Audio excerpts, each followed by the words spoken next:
Улаанбаатар хотоос оюутгад ирж ажиллаж байгаа Дулам хаан гэж эмэгтэй байгаа. 3 хүүхдийн ээж. Ерөнхийдөө бол миний оюутгад ирж ажиллаж болсон шалтгаан гэх юм бол Монголдо нэг номерын том уурхай. Тэгээд бас миний нөгөө нэг юм жоохон иршүүд машин моциклийн уралдаанд тэмцээн очиж үздэг те. Шинийг ирж хайдаг тийм зам маань бас нөлөөсөн. Монголдо бол одоо хамгийн том үрмийн машин миний ажиллуулах байгаа үрмийн техник маань тэгээд хотод машин барьж байгаа юм шиг өөрийн болгож тэрнээс илүү мэдрэмжээр ингэж ажиллуулна гэдэг бол асар их хариуцлага тэгээд маш их мэдрэмж шаардах юм байна.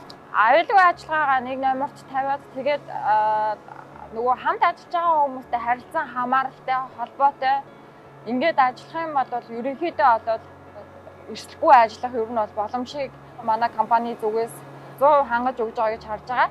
11 сарын ихээр оюутгад ажлын байр зарлагдсан гэдгийг Facebook пэйжээс олж мэдээд тэгээ ярилцлаганд орсон. Ярилцлаганд орохдоо нэлээд айцтай орсон боловч ярилцлага өгөхдөө бол би нэлээд согсон байхгүй өөрөө бас яг миний нөгөө хөдөө өссөн бас надад амар тийм даваа тал болсон. Хараа амар сайн байсан, сонсгол сайн байсан. Мэдээж залуу учраас бас би эрэхтэн бас эрүүл байсан.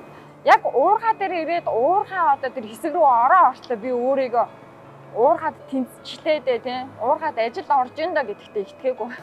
Уурхай дээр ирээд сургалтуудад суугаад олон янзын сургалтуудад суусан. Тэрнээ дотроос хамгийн чухал нь аюулгүй ажиллагаа буюу сефтигийн сургалт байсан. Тэгээд гэр бүлдээ эрүүл саруул очихын тулд аюулгүй ажиллагааг бүр нэгний овирт баримтлах юм байна гэдгийг маш сайн ойлгож авсан байгаа. Би Монголын хамгийн анхны эмэгтэй өрмийн операторуудын нэг болсондоо мөн Монгол улсынхаа хөгжил дэвшилд хувь нэмрээ оруулах гэж байгаадаа маш их баяртай байна.